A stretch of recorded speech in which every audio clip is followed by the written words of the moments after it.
ನೋಡಿದ್ರೆ ದಾವಣಗೆರೆಯಲ್ಲಿ 50-50 ಅಂತ ಇದ್ರು, ಬಾಗಲಕೋಟೆಯಲ್ಲಿ ಬಿಜೆಪಿ ಅಂತ ಇದ್ರು.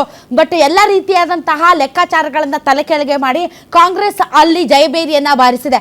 ಬಟ್ ಕಾಂಗ್ರೆಸ್ ಯಾಕೆ ಅಷ್ಟು ಇನ್ಸೆಕ್ಯೂರ್ ಆಗಿತ್ತೋ ಗೊತ್ತಿಲ್ಲ ದಾವಣಗೆರೆ ದಕ್ಷಿಣದಲ್ಲಿ ಅಂಡ್ ಇವನ್ ಬಾಗಲಕೋಟೆಯಲ್ಲಿ ಸ್ವತಃ ಅವರಿಗೆ ಒಂದು ನಂಬಿಕೆ ಇದ್ದಂತೆ ಕಾಣ್ತಾ ಇರಲಿಲ್ಲ. ಅದರ್ವೈಸ್ ಬಾಗಲಕೋಟೆ ಸತೀಶ್ ಜಾರಕಿಹೊಳಿ ಅವರು ಡ್ಯಾಮ್ ಶ್ಯೂರ್ ಆಗಿದ್ರು, ಇಲ್ಲ ನಾವು ಗೆಲ್ತೀವಿ ಅಲ್ಲಿ ಅಂತ. ಯಾಕಂದ್ರೆ ಆ ರೀತಿಯಾದಂತ ಸೋಷಿಯಲ್ ಇಂಜಿನಿಯರಿಂಗ್ ಅವರು ತಂದೆ ಮಗ ಅಲ್ಲಿ ಬೀಡು ಬಿಟ್ಟಿ ಮಾಡಿದ್ರು.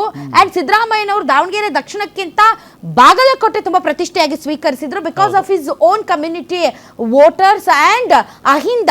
ಸೊ ಅಹಿಂದ ಫ್ಯಾಕ್ಟರ್ ತುಂಬಾ ಸ್ಟ್ರಾಂಗ್ ಆಗಿ ಇರುವಂತಹ ಕ್ಷೇತ್ರದಲ್ಲಿ ಕಾಂಗ್ರೆಸ್ ಅಭ್ಯರ್ಥಿ ಗೆಲ್ಲಿಲ್ಲ ಅಂತಂದ್ರೆ ಅದು ಸಿದ್ದರಾಮಯ್ಯನವರ ನಾಯಕತ್ವದ ಮೇಲೇನೆ ಪ್ರಶ್ನೆ ಬೀಳ್ತಾ ಇತ್ತು. ಹೀಗಾಗಿ ಅದು ಕೂಡ ಅವರು ತುಂಬಾ ಆ ಒಂದು ಫ್ಯಾಕ್ಟರ್ಗೋಸ್ಕರ ತಮ್ಮ ಅತ್ಯಂತ ಆಪ್ತ ಸತೀಶ್ ಜಾರಕಿಹೊಳಿ ಅವರನ್ನ ಅಲ್ಲಿ ಬಿಟ್ಟಿದ್ರು. ಅಂಡ್ ಸತೀಶ್ ಜಾರಕಿಹೊಳಿ ಅವರು ತುಂಬಾ ಮೈಕ್ರೋ ಕಮ್ಯುನಿಟಿಯನ್ನು ಕೂಡ ತುಂಬಾ ಸೋಷಿಯಲ್ ಇಂಜಿನಿಯರಿಂಗ್ ಮಾಡಿ ಅಲ್ಲಿ ಹಾಗೆ ನೋಡಿದ್ರೆ ಉಮೇಶ್ ಮೇಟಿ ಸ್ಟ್ರಾಂಗ್ ಕಾಂಪಿಟೇಟರೇ ಅಲ್ಲ. ಸೊ ಬಿಕಾಸ್ ಅವ್ರಿಗೆ ಅನುಕಂಪ ಇತ್ತು, ತಂದೆ ತೀರ್ಕೊಂಡಿದ್ದಾಗಿ ಫ್ಯಾಮಿಲಿಯಲ್ಲಿ ಯಾರಿಗಾದ್ರೂ ಒಬ್ರು ಕೊಡ್ಬೇಕಾಗಿತ್ತು. ಇವನ್ ಟಿಕೆಟ್ ಹಂಚಿಕೆಯಲ್ಲೂ ಕೂಡ ಫ್ಯಾಮಿಲಿ ಮೆಂಬರ್ಸ್ ನನ್ ಬೇಕು ಅಂತ ಲಾಸ್ಟ್ ಮಿನಿಟ್ ವರ್ಗೂ ಕೂಡ ಫೈಟ್ ಮಾಡಿದ್ರು. ಕೊನೆಗೆ ಉಮೇಶ್ ಮೇಟಿ ಅವ್ರು ಕೊಟ್ರು. ಉಮೇಶ್ ಮೇಟಿ ಅವರಂತೂ ಮೀಡಿಯಾ ಜೊತೆ ಮಾತಾಡ್ಲೇ ಇಲ್ಲ ಬಿಕಾಸ್ ಅವ್ರಿಗೆ ಗೊತ್ತಿಲ್ಲ, ಮಾತಾಡಕ್ ಬರ್ದೇ ಇದ್ರು ಕೂಡ ತಂದೆ ಎಲೆಕ್ಷನ್ ಅಲ್ಲಿ ತುಂಬಾ ಸಕ್ರಿಯವಾಗಿ ಭಾಗವಹಿಸಿದ್ರು.